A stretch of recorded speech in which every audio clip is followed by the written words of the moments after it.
السلام علیکم ورحمۃ اللہ وبرکاتہ۔ بسم اللہ الرحمن الرحیم، والحمد للہ رب العالمین، والصلاة والسلام علی رسول اللہ وعلی آلہ واصحابہ اجمعین، اما بعد۔ ناظرین کرام، آج کا ہمارا یہ درس انشاءاللہ مہمان نوازی کے آداب پر مشتمل ہوگا۔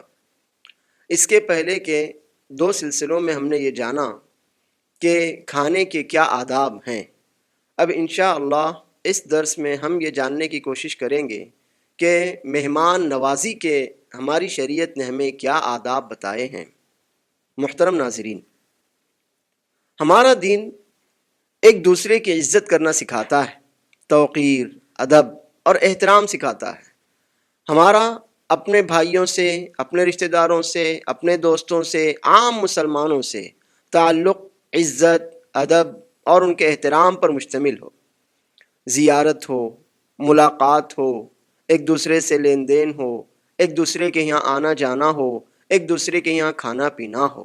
تو ہماری شریعت نے ان سب باتوں کو لے کر بھی ہماری رہنمائی کی ہے تاکہ ہم کسی معاملے میں افراط یا تفریط، کوتاہی یا زیادتی، کمی یا نقصان کے شکار نہ ہو سکیں۔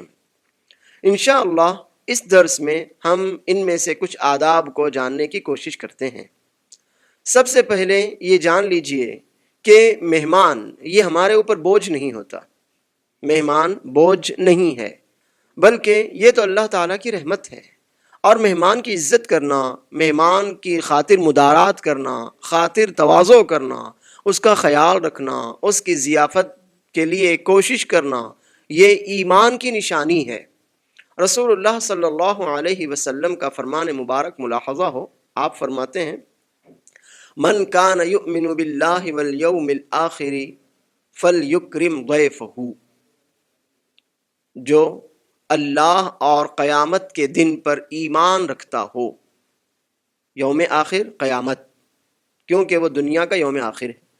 جو اللہ اور قیامت کے دن پر ایمان رکھتا ہو وہ اپنے مہمان کی عزت کرے، اکرام کرے۔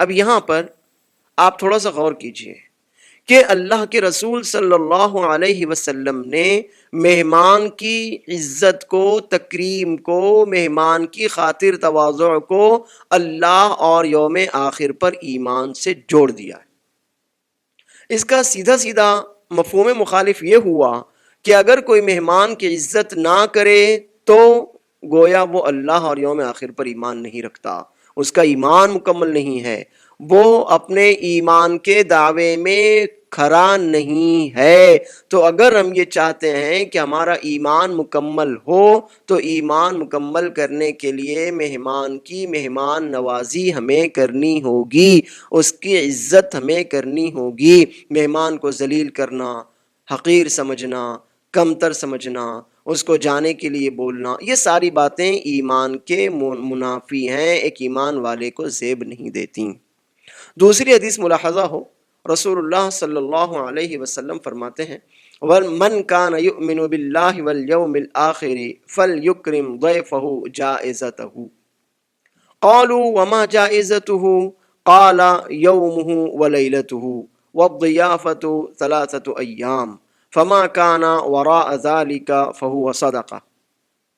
من کان یؤمن باللہ والیوم الآخر فلیکرم ضیفہ جائزتہ۔ قالوا وما جائزته؟ قال یومہ ولیلتہ والضیافۃ ثلاثۃ ایام فما کان وراء ذلك فهو صدقہ۔ جو اللہ اور آخرت کے دن پر ایمان رکھتا ہو، جو اپنے آپ کو مومن کہتا ہو، جس کے دل میں اللہ پر، قیامت کے دن پر ایمان ہو، جو قیامت کے دن اللہ سے ملاقات کی امید رکھتا ہو، تو وہ اپنے مہمان کو اس کا حق دے۔ فَلْيُكْرِمْ ضَيْفَهُ جَائِزَتَهُ، وہ اپنے مہمان کے جائزے میں، اس کا حق ادا کرنے میں اس کی عزت کرے، اس کا خیال رکھے۔ صحابہ کرام نے پوچھا مہمان کا حق کیا ہے؟ فرمایا یومہ ولیلتہ، ایک دن اور ایک رات، ایک دن اور ایک رات یہ مہمان کا پورا پورا حق ہے۔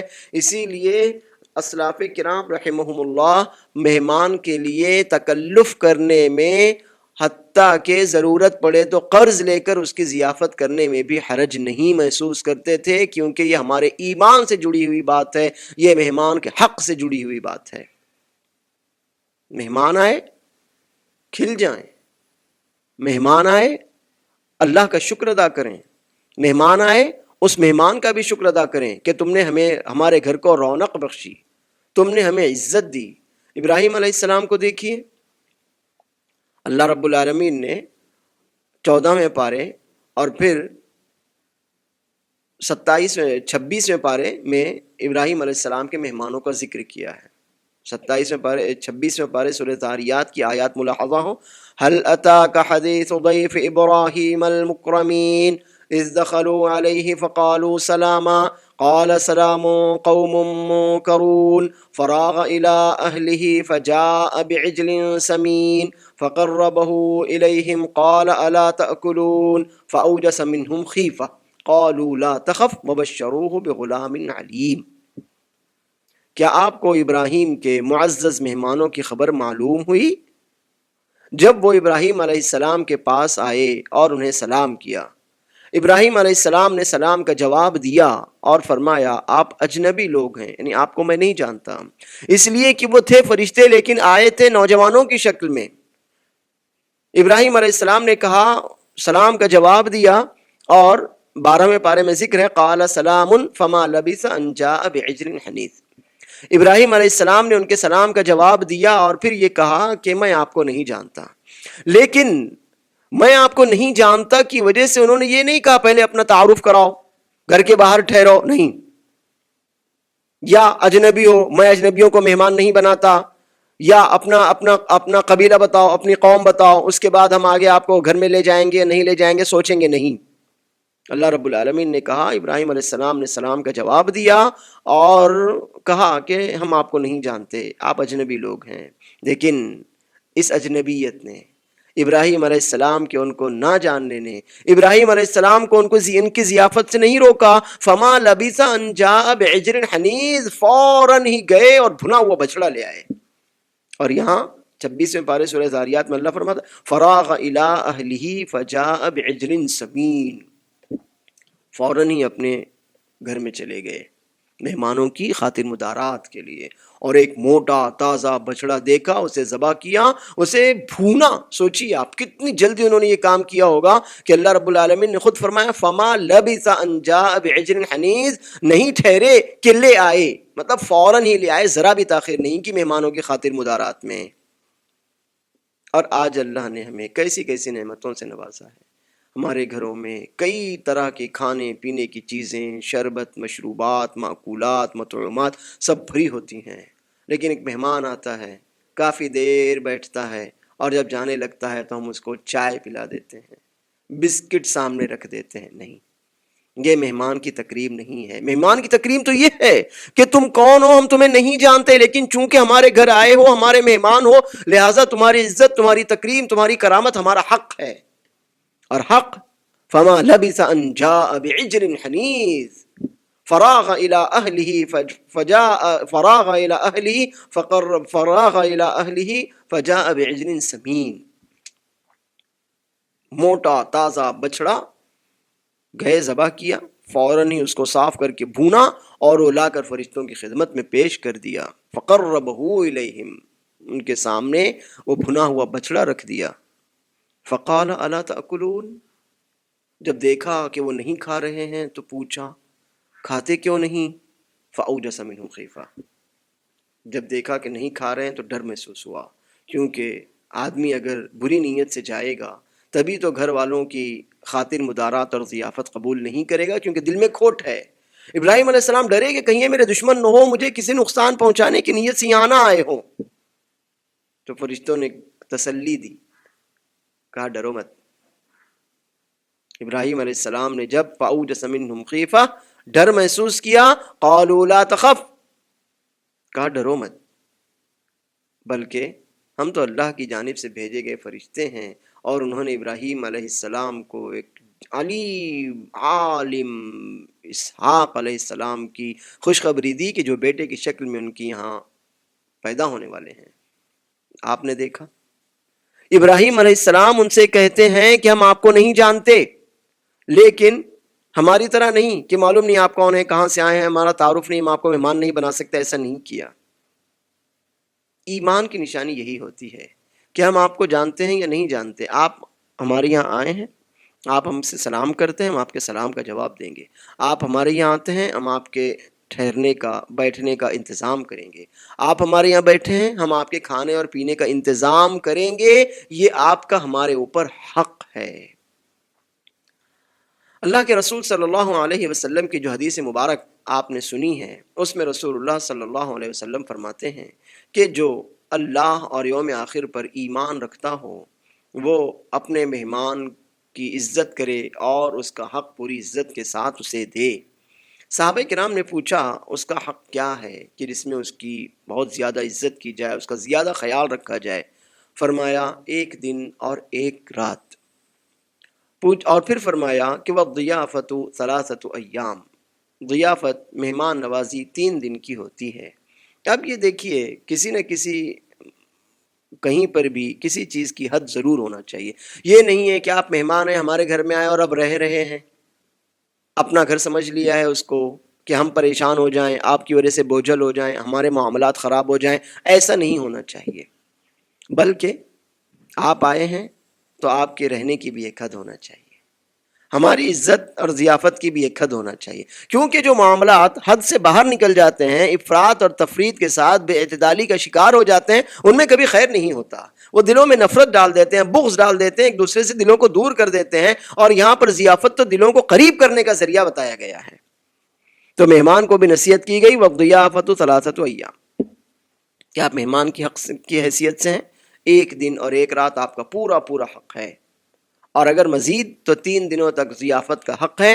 میزبان آپ کی خدمت کرنے، آپ کے خاطر مدارات کرنے کا پابند ہے.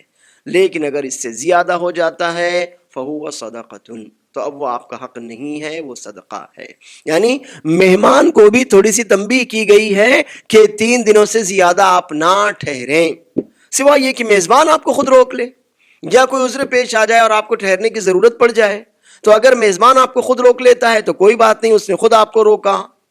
یا کوئی عذر پیش آ جاتا ہے، آپ نہیں جا پا رہے ہیں، تو کوئی بات نہیں، آپ معذور ہیں.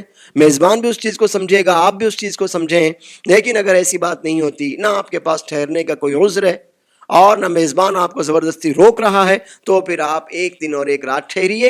اور اگر زیادہ ٹھہرنا چاہتے ہیں تو 3 دن اور 3 راتیں ٹھہر جائیے. لیکن اس سے زیادہ آپ نہ ٹھہریں کہ مہمان بددل ہونے لگے، اس کے دل میں آپ کے لیے بغض آنے لگے، کڑھن آنے لگے، وہ زبان سے کچھ نہ کہہ پائے، لیکن سوچے کہ آخر کب یہ جائے گا اور میں اپنے کاموں میں لگوں گا، یہ میرے گھر کے حالات اپنے معمول پر آ جائیں گے. تو ایسا آپ نہ کریں کوئی کام کہ کسی کو حرج محسوس ہو. اور میزبانی اور مہمان نوازی جو بھائی چارے کا، محبت کو پروان چڑھانے کا ذریعہ بننا چاہیے تھی، وہ نفرت کا اور دلوں میں دوری کا ذریعہ بن جائے. لہٰذا مہمان اپنے میزبان کو تنگ نہ کرے.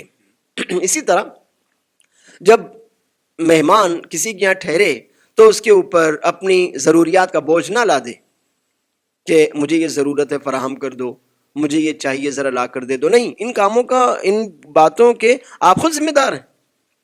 اس نے میزبان نے تھوڑی ذمہ داری لی آپ کے لیے ان چیزوں کو مہیا کرنے کی.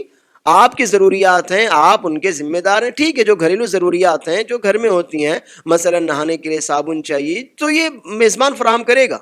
لیکن یہ ہے کہ آپ کی جو ضروریات ہیں جو باہر پوری ہوتی ہیں، جن کا میزبان سے کوئی تعلق نہیں، آپ ان کے لیے بھی میزبان پر بوجھ ڈالیں. مثلا کہیں جانا ہو تو میزبان کو پابند کریں کہ وہ رکشہ لائے اور وہی اس کے پیسے دے، وہ ٹیکسی لائے وہی اس کے پیسے دے. نہیں، تو یہ میزبان کو حرج میں ڈالنا ہوا، اور شریعت اس کو پسند نہیں کرتی. آپ آئے ہیں، میزبان کے یہاں رکیے، ٹھہریے. آپ کو اپنی ضرورت سے کہیں جانا ہے، آپ اپنے لیے خود ٹیکسی کا، رکشہ کا انتظام کیجیے. ٹھیک ہے، میزبان ان کو آپ کے لیے فراہم کرے، لیکن جو اخراجات ہیں وہ آپ کریں، کیونکہ آپ اپنی ضرورت سے جا رہے ہیں. ان کا بوجھ میزبان پر نہ ڈالیں، سوائے یہ کہ میزبان اپنی خوش دلی سے آپ کو روک کر خود اخراجات برداشت کر رہا ہو تو وہ الگ مسئلہ ہے.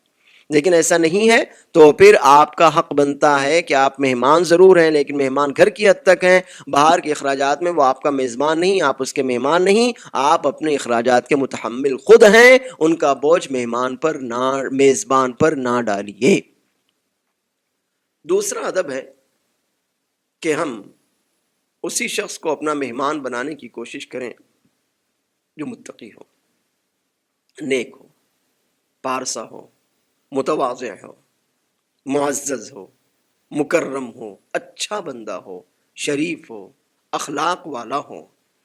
اس لیے کہ ہمیں اللہ کے نبی صلی اللہ علیہ وسلم نے جو اصول دیا ہے وہ یہی ہے کہ آپ اچھے لوگوں کے ساتھ دوستی کیجیے، اچھے لوگوں کے ساتھ اٹھیے بیٹھیے، اچھے لوگوں کے ساتھ رہیے، ان کے ساتھ اپنا وقت گزاریے، اچھے لوگوں کو اپنا مہمان بنائیے، اچھے لوگوں کی یہاں مہمان بنیے، کھانے کی دعوت دیں، اچھے لوگوں کو دعوت دیجیے، مہمانی قبول کریں، اچھے لوگوں کی قبول کریں، میزبان بنیں، نیک لوگوں کے بنیں۔ ٹھیک ہے ہمارے رشتہ دار ہوتے ہیں جو ہمارے یہاں آتے ہیں، ہمارے یہاں رکتے ہیں، وہ ہمارے مہمان ہیں، تو اس میں بھی کوشش کرنا چاہیے کہ ان کا آپ کے یہاں رہنا شرافت کے ساتھ رہنا ہو، یہ نہیں کہ وہ آپ کے یہاں آئیں، فسق و فجور کریں اور آپ کو بھی فسق و فجور کی دعوت دیں، مثلا جوا کھیلنا، شراب پینا، فلمیں دیکھنا۔ تو اگر اس طرح سے آپ کے مہمان ہیں تو آپ ان سے توبہ کر لیجئے اور ان سے صاف کہہ دیجئے کہ آپ کے یہ گناہ کے کام میرے گھر میں مناسب نہیں ہیں، اگر آپ انہی گناہوں کے کاموں کو کرنا چاہتے ہیں تو براہ کرم میں آپ سے معذرت چاہتا ہوں، کیونکہ ایسا نہ ہو کہ وہ گناہ جو کر رہے ہیں آپ کے گھر میں آ کر، آپ کو ساتھ میں لے کر، تو ان گناہوں کا وبال آپ کے گھر پر، آپ کے گھر والوں پر، خود آپ پر آ جائے اور آپ کو اس کا نقصان جھیلنا پڑ جائے۔ اسی لیے رسول اللہ صلی اللہ علیہ وسلم کا یہ اصول یاد رکھیے، لا تصاحب الا مؤمنا ولا یأکل طعامک الا تقی، صرف مومن کے ساتھ ہی رہو، نیک بندے کے ساتھ رہو۔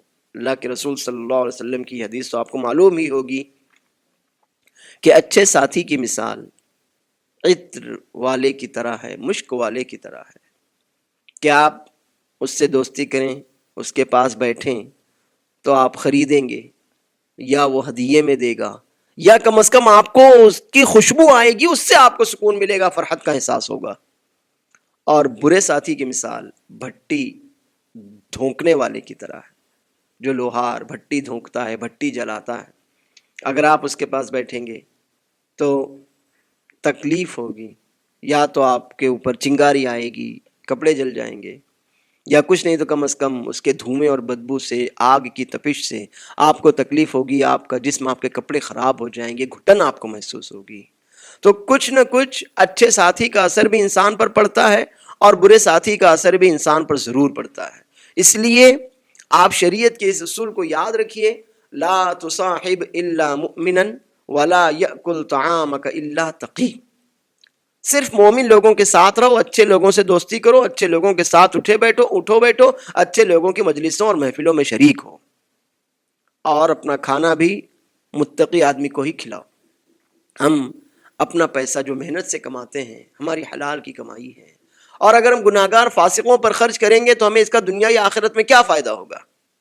نہ وہ ہمیں دعا دے گا، نہ ہمارے لیے دعا کرے گا، نہ وہ کھانا کھا کر ان نعمتوں سے فائدہ اٹھا کر نیکی کے کاموں میں اپنے آپ کو لگائے گا، نیکی کے کاموں میں مدد لے گا، کچھ نہیں کرے گا، تو پھر کیا فائدہ ہوا؟ اس لیے آپ اپنا حلال پیسہ اگر خرچ کریں تو نیک لوگوں پر خرچ کریں، متقی لوگوں پر خرچ کریں، اللہ سے ڈرنے والے لوگوں پر خرچ کریں، کہ وہ بندہ آپ کا کھانا کھائے گا، اس سے اپنے جسم کو طاقت دے گا تو نیکی میں مدد لے گا، تقوی کے کام کرے گا، اللہ کے بندوں کو فائدہ پہنچانے والے کام کرے گا، یا کچھ نہیں تو کم از کم آپ کو دعا دے گا، آپ کو اپنی دعا میں یاد رکھے گا۔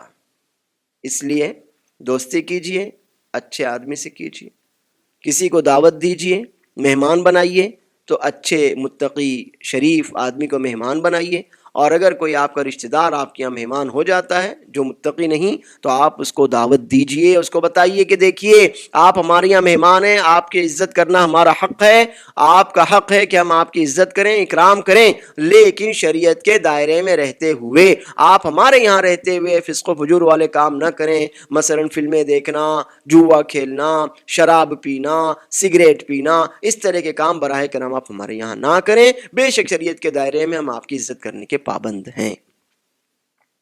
تیسرا ادب ہے، آپ دعوت دیں کسی کو، چاہے اپنے یہاں ٹھہرنے کی دعوت دیں یا کھانے پر بلائیں، آپ نے کھانے کا انتظام کیا ہے، لوگوں کو کھانے کے لیے بلا رہے ہیں، تو اپنے سب رشتہ داروں کو بلائیے، صرف مالداروں کو مت بلائیے۔ غریبوں، فقیروں، یتیموں، بیواؤں کا حق تو پہلے ہے۔ رسول اللہ صلی اللہ علیہ وسلم فرماتے ہیں شر الطعام طعام الولیمۃ یدعى لها الاغنیاء ویترک الفقراء۔ رسول اللہ صلی اللہ علیہ وسلم فرماتے ہیں سب سے برا کھانا اس ولیمے کا کھانا ہے کہ جس میں مالداروں کو تو بلا لیا جائے لیکن فقیروں کو، محتاجوں کو چھوڑ دیا جائے۔ اور دوسری حدیث یہ کہتی ہے شر الطعام طعام الولیمۃ یدعى الیہا من یأباہا ویترک من یأتیہا۔ سب سے برا کھانا اس ولیمے کا کھانا ہے کہ جو آنا نہ چاہتا اس کو تو بلایا جائے، جسے حاجت نہیں ہے، جو بے پرواہ ہے، جو بے نیاز ہے، اسے تو بلایا جائے، اس کی منت سماجت کی جائے، اس کو کارڈ پہ کارڈ دیے جائیں۔ اور جو بیچارہ آنا چاہتا ہو آپ اس کو روک دیں، جو کھانا چاہتا ہو اس کو روک دیں، جو ضرورت مند ہے اس کو روک دیں۔ تو ایسا کھانا شریعت کی نظروں میں پسندیدہ نہیں ہے۔ لہٰذا آپ اگر کسی کو دعوت دیں، چاہے اپنے یہاں کھانے کی دعوت پر بلائیں یا اپنے یہاں ٹھہرنے اور قیام کی دعوت دیں، تو آپ کوشش کیجئے کہ وہ تمام قسم کے لوگوں پر دعوت مشتمل ہو، مالدار بھی ہوں، فقیر بھی ہوں۔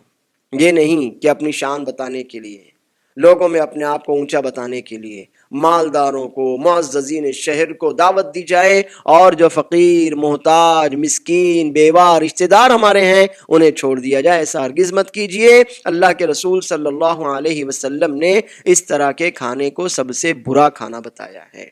تو ہمارا یہ حق بنتا ہے کہ جہاں ہم نیک لوگوں کو دعوت دیں وہیں پر دوسری طرف ہم پیسے اور مالداری اور فقیری کا بھی خیال رکھیں۔ مالداروں کو بلائیں تو فقیروں کو بھی بلائیں، محتاجوں کو بھی بلائیں، بلکہ پہلا حق تو ہمارے محتاج، فقیر، مسکین رشتہ داروں کا ہے، کیونکہ جو کھانا ہم نے بنایا ہے ہو سکتا ہے بیچارے وہ مہینہ 2 مہینے ویسا کھانا نہ کھا سکتے ہوں، جبکہ مالدار آدمی ہو سکتا ہے آپ سے زیادہ اچھا کھانا ہمیشہ اپنے گھر میں کھاتا ہو، تو وہ آپ کے گھر میں آئے گا اور آپ پر فخر بھی جتائے گا، شان جھاڑے گا کہ میں آ گیا تمہارے یہاں، میرے پاس ٹائم نہیں تھا اس لیے میں مجبوراً چلا آیا۔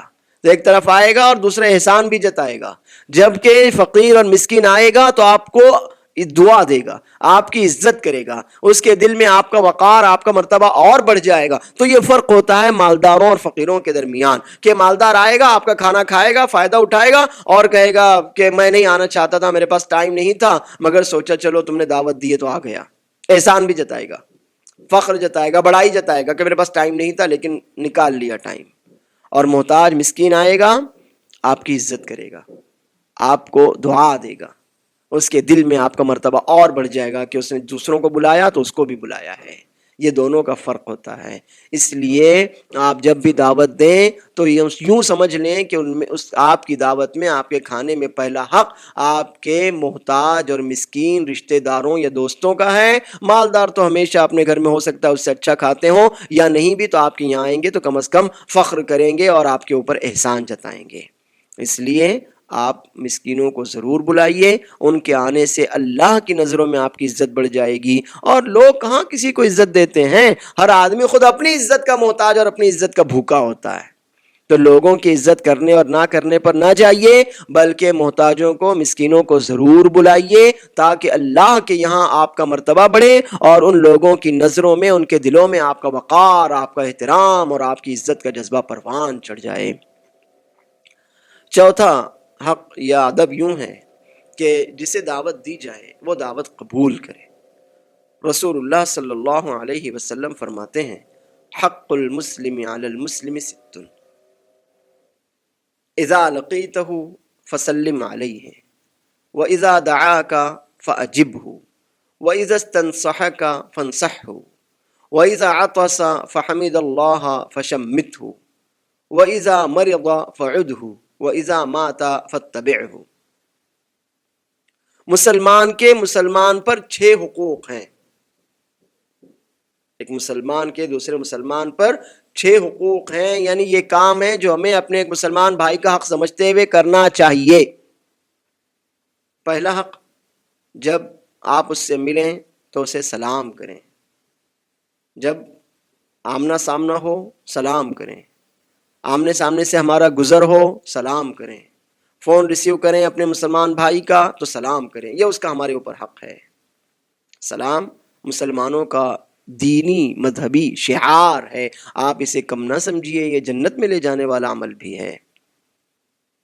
تو مسلمان کا مسلمان پر پہلا حق ہے کہ ہم ملاقات کریں، ہماری ملاقات ہو، آمنا سامنا ہو، ایک دوسرے کے پاس سے گزرنا ہو تو ہم اپنے بھائی کو سلام کریں۔ اور دوسرا حق، جب وہ آپ کو دعوت دے تو دعوت قبول کیجئے، دعوت قبول کیجئے۔ اگر عام دعوت ہے تو آپ کا حق ہے، لیکن اگر ولیمے کی دعوت ہے تو پھر آپ پر دعوت کو قبول کرنا واجب ہے۔ اللہ کے رسول صلی اللہ علیہ وسلم فرماتے ہیں، شر الطعام طعام الولیمۃ یدعى لها الاغنیاء ویترک الفقراء ومن لم یجب الدعوة فقد عصى اللہ ورسولہ۔ سب سے برا کھانا اس ولیمے کا کھانا ہے کہ جس میں مالداروں کو تو بلایا جائے لیکن فقیروں اور مسکینوں کو چھوڑ دیا جائے، اور جسے دعوت دی جائے مگر وہ دعوت قبول نہ کرے تو اس نے اللہ اور اس کے رسول صلی اللہ علیہ وسلم کی مخالفت کی، نافرمانی کی۔ اس لیے آپ دعوت ضرور قبول کیجیے، حتیٰ کہ اگر آپ روزے سے ہوں تو بھی دعوت قبول کریں۔ رسول اللہ صلی اللہ علیہ وسلم فرماتے ہیں، فَإِن شَاءَ طَعِمَا وَإِن شَاءَ تَرَكَا، اگر آپ جائیں تو چاہیں تو کھائیں یا اگر نہ چاہیں تو نہ کھائیں۔ لیکن کیا مطلب ہے نہ چاہیں تو نہ کھائیں؟ مطلب یہ ہے کہ اگر آپ پرہیز کا کھانا کھاتے ہیں، وہاں وہ نہیں ہے، آپ پہلے سے کھانا کھا چکے ہیں، بعد میں دعوت کے بارے میں پتہ چلا، تو آپ ضرور جائیے۔ اگر کھا سکتے ہیں تو شریک ہو جائیے، نہیں کھا سکتے ہیں تو معذرت کر لیجئے کہ میں پرہیز کا کھانا کھاتا ہوں اور میں معذرت چاہتا ہوں، یا یہ ہے کہ میں پہلے کھانا کھا چکا ہوں اور اب کھانا میرے لیے ممکن نہیں ہے۔ یا اگر آپ روزے سے ہوں تو بھی رسول اللہ صلی اللہ علیہ وسلم فرماتے ہیں، وَمَنْ كَانَ صَائِمًا فَلْيُصَلِّ، کہ آپ روزے سے ہیں تو اسے بہانہ مت بنائیے کہ میں روزے سے ہوں کھانے میں نہیں آ سکتا، بلکہ آپ جائیے اور ان لوگوں کے لیے دعا کیجیے۔ عبداللہ بن عمر رضی اللہ عنہما کا بھی یہی معمول تھا کہ اگر انہیں کبھی کوئی دعوت دیتا اور وہ روزے سے نہ ہوتے تو جاتے دعوت میں شریک ہوتے، اور اگر روزے سے ہوتے تو وہاں جا کر وہ 2 رکعت نماز پڑھ لیا کرتے تھے تاکہ اس گھر والوں کے لیے دعا ہو جائے، ان کے لیے خیر و برکت کا سبب بن جائے۔ تو دعوت قبول کرنا یہ مہمان کے لیے اپنے میزبان کے آداب میں سے ہے۔ آپ کو اگر دعوت دی جائے تو آپ دعوت قبول کریں۔ اور اس حدیث کے تیسرا حق اللہ کے رسول صلی اللہ علیہ وسلم نے یہ بتایا ہے کہ جب آپ کا بھائی آپ سے مشورہ مانگے کہ فلاں فلاں کام میں کرنا چاہتا ہوں، کیسا رہے گا، تو آپ جو اس کے حق میں بہتر سمجھتے ہوں اسے مشورہ دیجیے، یا اگر اسے نصیحت کی ضرورت ہو تو آپ نصیحت کیجیے۔ چوتھا حق یہ ہے کہ اگر اسے چھینک آتی ہے اور وہ الحمدللہ کہتا ہے تو آپ اس کی چھینک کا جواب دیجئے، یرحمک اللہ کہیے۔ پانچواں حق یہ ہے کہ آپ کا کوئی مسلمان بھائی بیمار ہو جاتا ہے تو آپ اس کی عیادت کیجئے، تیمارداری کیجئے۔ اور چھٹا حق یہ ہے کہ آپ کے کسی مسلمان بھائی کی وفات ہو جاتی ہے تو آپ اس کے جنازے میں شریک ہوئیے۔ اس حدیث میں جو دوسرا حق ہم نے جانا، وَإِذَا دَعَاكَ فَأَجِبْهُ، جب آپ کو دعوت دی جائے تو آپ دعوت قبول کریں، یہ آپ کے اوپر آپ کے بھائی کا حق ہے۔ اور اس سلسلے میں آپ نے کئی احادیث مبارکہ کو جانا کہ دعوت قبول کرنا آپ کے اوپر حق ہے، آپ اپنے اس حق میں کوتاہی نہ کیجیے، اپنے بھائی کی عزت میں آپ اضافہ کرنے کا سبب بنیے۔ یہ نہ ہو کہ آپ کو دعوت دی جائے اور آپ کوئی بہانہ تلاش کر لیں کہ میں نہیں آ سکتا، تو یہ اچھی بات نہیں ہے، بلکہ آپ جائیے، حتیٰ کہ اگر آپ روزے سے ہوں تو بھی جائیے۔ رمضان کا مسئلہ الگ مسئلہ ہے کہ کوئی آپ کو دوپہر میں دعوت ویسے بھی نہیں دے گا، لیکن شام میں اگر دعوت دیتا ہے مثلا افطار کی یا رات کے کھانے کی تو بے شک آپ جائیے۔ یا رمضان کے علاوہ کسی نے آپ کو دعوت دی اور مان لیتے ہیں کہ آپ پیر یا جمعرات کو روزے سے تھے یا مہینے کی 13، 14، 15 تاریخوں کے روزے سے تھے، تو آپ یا تو کہہ دیجئے کہ میں روزے سے ہوں، اور نہیں تو پھر چلے جائیے اور وہاں جا کر آپ محفل کی زینت بنیے اور کھانے کی دعوت دینے والے کو آپ دعا دیجئے۔ اس کا ایک فائدہ اور ہوگا، وہ فائدہ یہ ہوگا کہ جب لوگ جانیں گے کہ آپ پیر اور جمعرات کو روزہ رکھتے ہیں یا 13, 14, 15 تاریخوں کو روزہ رکھتے ہیں تو ہو سکتا ہے کہ آپ کا اس طرح سے روزہ رکھنا ان کے لیے بھی ہمت افزائی کا سبب بنے. بہت سے لوگوں کو معلوم نہ رہا ہو، معلوم ہو جائے. بہت سے لوگ معلوم ہونے کے باوجود روزہ نہ رکھتے ہوں تو وہ روزہ رکھنا شروع کر دیں. اس لیے بھی آپ کو روزہ رکھنے کے باوجود کسی کی دعوت کو ضرور قبول کرنا چاہیے.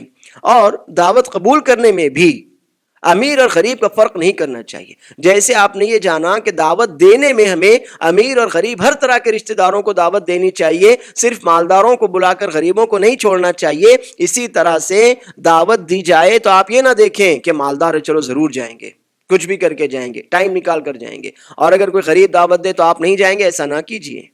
اللہ کے رسول صلی اللہ علیہ وسلم کی تواضع تو دیکھیے کہ آپ فرماتے ہیں لو دعیت الی قراع لاجبت ولو اہدی الی ذراع لقبلت. نبی صلی اللہ علیہ وسلم کی تواضع، آپ کی خاکساری دیکھیے کہ آپ فرماتے ہیں اگر مجھے بکری کے کھر کی دعوت دی جائے. کھر عربوں میں یہ کھر اور پایا بہت زیادہ اچھا نہیں سمجھا جاتا تھا. نبی صلی اللہ علیہ وسلم کی تواضع دیکھیے، آپ فرماتے ہیں لو دعیت الی قراع لاجبت، اگر مجھے بکری کے کھر کھانے کی دعوت دی جائے تو بھی میں اسے قبول کروں گا. ولو اہدی الی ذراع لقبلت، اور اگر بکری کا ہاتھ دستہ بھی مجھے میری طرف ہدیہ دیا جائے، میرے گھر میں بھیجا جائے تو میں اسے قبول کروں گا، اس ہدیے کو میں قبول کر لوں گا. یہ تواضع ہے. مطلب یہ ہے کہ دعوت دینے والا کوئی بھی ہو، وہ مالدار ہے، وہ غریب ہے، تو آپ اس کی مالداری یا غربت کے اعتبار سے دعوت میں جانے نہ جانے کا فیصلہ نہ کریں، بلکہ آپ کو دعوت دی گئی ہے، آپ چلے جائیے. اور اللہ تعالیٰ کا یہ فرمان بھی یاد رکھیے ان اللہ لا يحب المتکبرین، کہ اللہ تعالیٰ تکبر کرنے والوں کو پسند نہیں کرتا. ان اللہ لا يحب كل مختال فخور، اکڑنے والوں اور گھمنڈ کرنے والوں کو پسند نہیں کرتا. اللہ گھمنڈ کرنے والوں متکبرین سے محبت نہیں کرتا. اسی لیے آپ قبول دعوت میں امیر اور غریب کا فرق نہ کریں. جس شخص نے آپ کو دعوت دی ہے اس شخص کا ارادہ نیک ہے، وہ آپ سے قربت چاہتا ہے، آپ کو دعوت دینا چاہتا ہے، تو بے شک آپ دعوت قبول کر لیجئے. اس کی عمارت ہے تو اس کے لیے ہے، غربت ہے تو اس کے لیے ہے. لیکن اگر آپ کسی غریب کے یہاں جاتے ہیں تو اس سے آپ کی عزت بھی اس کے دل میں بڑھ جائے گی، اور اسی طرح سے اس شخص کا مان اور مرتبہ بھی بڑھ جائے گا کہ آپ نے اس کو عزت دی، اس کے گھر کو رونق بخشی. تو یہ کچھ آداب ہیں جو مہمان نوازی کے سلسلے میں ہم نے آپ کے سامنے رکھے ہیں. انشاءاللہ اس کے بعد کی کڑی میں ہم اسی سلسلے کو آگے بڑھائیں گے اور شریعت اسلامیہ کی روشنی میں مہمان نوازی کے آداب کو اور تفصیل سے جاننے کی کوشش کریں گے. اللہ تعالی ہمیں اپنے مہمانوں کا حق دینے اور ان کی ضیافت کرنے کی توفیق عطا فرمائے، اور اللہ عز و جل ہمارے کھانے میں اس آدمی کا حق رکھے جو مومن ہو، متقی ہو. فاسق اور فاجروں پر ہمارا کھانا یا مال خرچ نہ ہو. آمین. وآخر دعوانا الحمد للہ رب العالمین. والسلام علیکم ورحمۃ اللہ وبرکاتہ.